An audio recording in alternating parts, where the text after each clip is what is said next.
Arjun Erigaisi mematahkan harapan Gukes untuk langsung juara Tata Steel 2025. Di game ke-13, Gukes memulai dengan E4 dan Arjun menjawab E5. Setelah kuda F3, Arjun memilih kuda F6, Petrov defense. Kuda kemudian makan pion dan pion usir kuda. Setelah kuda ke petak C4, kuda makan pion. Gukes menempatkan menteri di petak E2, memberikan pining pada kuda. Oleh karena itu, menteri E7 menghalangi ancaman dan kuda mundur E3. Setelah itu, kuda mundur F6 dan Gukes mengembangkan kuda C3. Arjun mengeluarkan gajah, lalu G3. Gukes mempersiapkan gajah fianchetto. Selanjutnya, Arjun Erigaisi mengeluarkan kuda C6, gajah fianchetto, lalu menteri D7. Selain mengosongkan ruang untuk pengembangan gajah petak gelap, langkah ini juga berfungsi untuk menukar gajah nantinya. Di posisi ini, Gukes memilih untuk rokade sayap raja, lalu Arjun rokade sayap menteri. Itu artinya kedua belah pihak akan menyerang pada masing-masing sayap. Gukes akan menyerang lewat sayap menteri dan Arjun akan menyerang lewat sayap raja. Siapa yang duluan membongkar pertahanan lawan, maka dialah yang akan menang.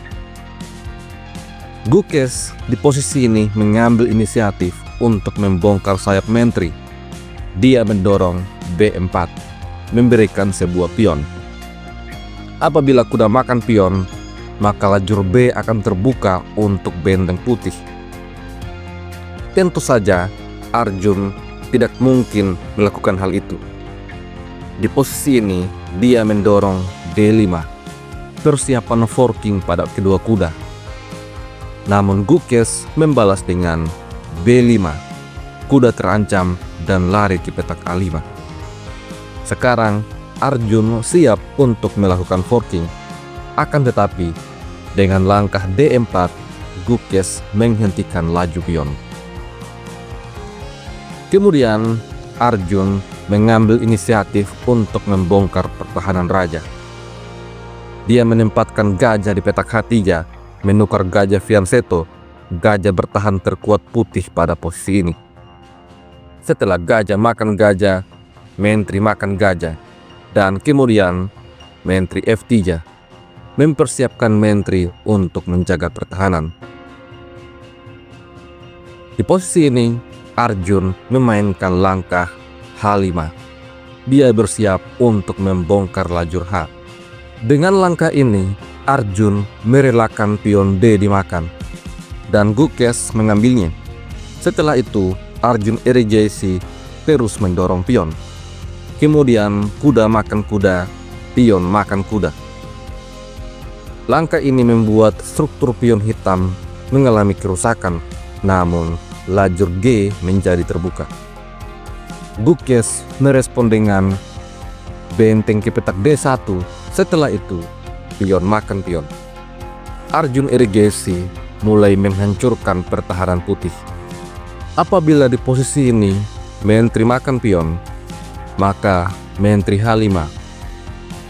Hitam punya banyak ancaman pada langkah-langkah selanjutnya. Putih akan tertekan. Apabila pion F makan pion, maka menteri makan pion H2. Lagi-lagi, hitam akan betul-betul unggul. Kemungkinan lainnya adalah menteri G2 untuk mengadu menteri. Namun, pion makan pion, raja terancam dan perlu untuk makan pion. Setelah itu, menteri F5. Hitam akan betul-betul menekan putih habis-habisan. Raja putih sangat terbuka dan telanjang untuk diserang. Oleh karena itu, Gukes memainkan langkah terbaik. Pion H makan pion, dan lajur H langsung terbuka seluruhnya. Di posisi ini, Arjun Erigaisi memainkan kuda C4. Setelah itu, gajah F4, dan Arjun Erigaisi mengadu gajah. Gajah makan gajah, benteng makan gajah. Selain menjaga pion, langkah ini juga persiapan untuk menyusun Alekhine Gan. Oleh karena itu, Gukes bertahan. Dia mengadu menteri, namun menteri H5 memberikan tekanan pada benteng. Setelah benteng A ke petak B1, benteng disusun di petak H8. Ini adalah Alekhine Gan, sebuah senjata mematikan yang seringkali kita sepelekan. Gukes lanjut menempatkan benteng untuk menyerang kuda. Setelah kuda lari ke petak A3, B6, dan pion C makan pion. Setelah itu, benteng A4 menyerang kuda dan juga pion. Di posisi ini, Arjun Erigaisi memainkan sebuah langkah jebakan. Kuda B5 berpura-pura untuk menjaga pion.